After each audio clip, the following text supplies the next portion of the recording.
আসসালামু আলাইকুম গাইস, আমি তাসবিয়া জাহান তাইরিন। আমি আমার শাশুড়িকে বিরিয়ানি খাওয়ার জন্য অনুরোধ করছি। তো বলার সাথে সাথে আমার শাশুড়ি রেডি হয়ে গেছে বিরিয়ানি রান্না করার জন্য।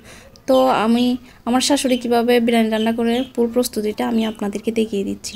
তো প্রথমে তেল গরম করলাম, তেল গরম করার পর বাটা পেঁয়াজ দিয়ে দিছি।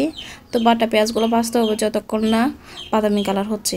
তো এখানে পেঁয়াজ দিয়ে দেওয়ার পর পেঁয়াজগুলো দিয়ে দেওয়ার পর ভাজতে হবে এবং নাড়াচাড়া করতে হবে যতক্ষণ না বাদামি কালার হচ্ছে। আপনারা যদি না নাড়েন তাহলে পাতিলের তলায় বসে লেগে যাবে এবং কালো হয়ে যাবে পেঁয়াজগুলো। তাই আমাদের সুন্দর করে ভাজতে হবে এবং বারবার নাড়াচাড়া করতে হবে, কেননা না নাড়লে পেঁয়াজগুলো বসে যাবে বা কালো হয়ে যাবে।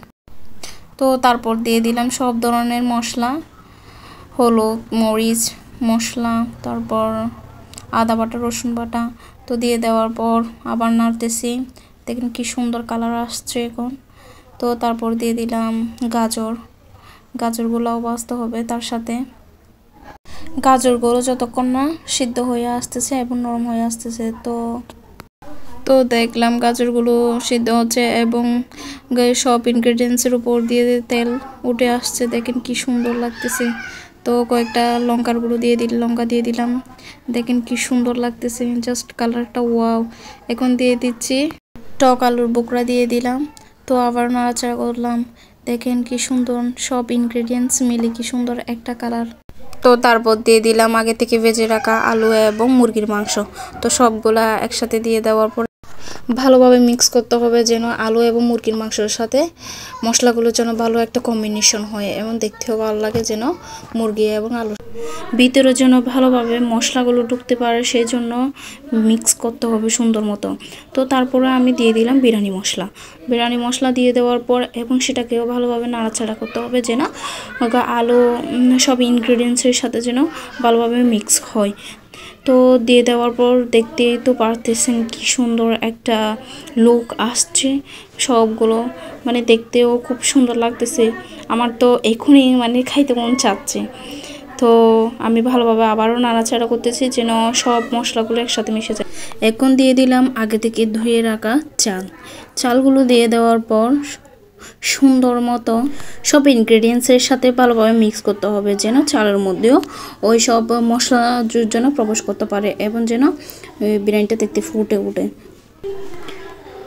তো এখন আমার কথা মতোই চালগুলো দেওয়ার পর ভালোভাবে নাড়াচাড়া করতেছি যেন সবগুলোর সাথে মিক্স হয়।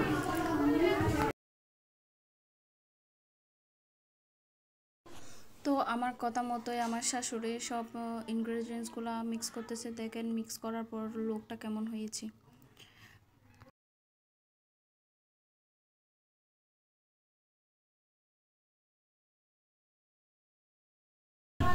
সবগুলো আমার শাশুড়ি মিক্স করার পর আমিও আবার দেখিয়ে দিচ্ছি যে ফাইনাল লুকটা কেমন হয়েছে সব মিক্স করার পর।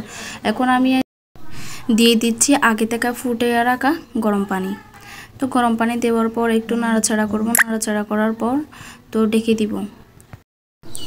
ডেকে দেওয়ার আগে দিব কেওড়া জল। তো আমি কেওড়া জল দেওয়ার আগে আপনাদেরকে ভালোভাবে কেওড়া জলটা একটু দেখিয়ে দিচ্ছিলাম। তো এখন আমি দিয়ে দিলাম কেওড়া জলটা ভালো এবং পরিমাণ মতো দিব, যেন স্বাদটা ভালো হয়। তো ডাকার আগে আমি কেওড়া জলটা দিয়ে দিলাম। কেওড়া জলটা দিয়ে দেওয়ার কারণ হচ্ছে আগে থেকে দিয়ে দেওয়ার কারণ হচ্ছে যে কেওড়া জলের মধ্যে যে গন্ধটা থাকে ওইটার জন্য খাওয়ার সময় না লাগে, তাই আগে থেকে দিয়ে দিলাম। তারপর দিয়ে দিলাম 2টা স্বাদে ম্যাজিক দেওয়ার কারণ হচ্ছে বিরিয়ানিকে আরও টেস্ট করে তুলবে, খেতে খুব মজা হবে, তাই স্বাদে ম্যাজিক দিলাম। তারপর দিয়ে দিলাম হাফ কেজি দুধ দেওয়ার কারণ হচ্ছে বিরিয়ানিকে আরও টেস্ট করবে এবং বিরিয়ানিটা সুন্দর মতো ঝরঝরে করে তুলবে এবং দেখতেও সুন্দর লাগবে, একটু সাদা কালার আসবে। তো এখন আমার দুধ দেওয়া শেষ হয়ে গেছে। এখন আমি সব ইনগ্রিডিয়েন্টসগুলোকে ভালোভাবে মিক্স করব এবং নাড়াচাড়া করার পর আমি এখানে দিয়ে দেব বেরেস্তা এবং ধনিয়া পাতা এবং বেরেস্তা যে ফ্লেভারটা আছে ওইটা যেন ভেতরে প্রবেশ করতে পারে এবং দেখতে একটা যেন ঢাকনা খোলার পর যেন একটা সুগন্ধি বের হয়, সেই জন্য আমি এগুলো দিয়ে দিব। তো কথা মতো এখন আমি দিয়ে দিলাম বেরেস্তা। তো দেখতেছেন কি সুন্দর এক বেরেস্তা দেওয়ার পর লুকটা কেমন হয়েছে। তো আমি পরিমাণ মতোই বেরেস্তা দিয়ে দিচ্ছি। তো তারপর দিয়ে দিলাম আগে থেকে কুচিয়ে রাখা ধনিয়া পাতাও পরিমাণ মতো দিয়ে দিব। দিয়ে দেওয়ার পর আমি ঢাকনা রেখে দিব। ঢাকনা রেখে দেওয়ার পর 5-6 মিনিট অপেক্ষা করব। তারপর আমি আপনাদেরকে দেখিয়ে দিব ফাইনাল লুকটা কেমন হয়। তো কথা মতো এখন আমি ঢাকনা ঢেকে দিলাম। ঢাকনা ঢেকে দেওয়ার পর 2-3 মিনিট ওয়েট করব। ওয়েট করার পর আমি আপনাদেরকে দেখিয়ে দিব বিরিয়ানির লুকটা কেমন হয়। তো আপনারা অপেক্ষা করতে থাকেন আমার লুকটা দেখার জন্য।